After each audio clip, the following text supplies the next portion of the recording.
If you're a creator looking for a simple way to earn money from your fans, you might have heard of Ko-fi.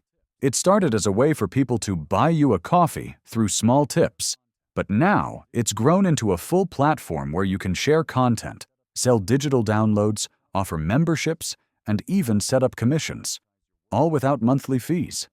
That's great if you want to monetize your work without the pressure of selling big-ticket items. But here's the deal.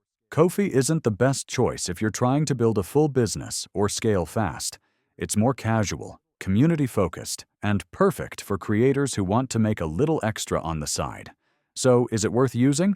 If you're a writer, artist, podcaster, or streamer who already has a small following and wants an easy way to earn support, yes, absolutely.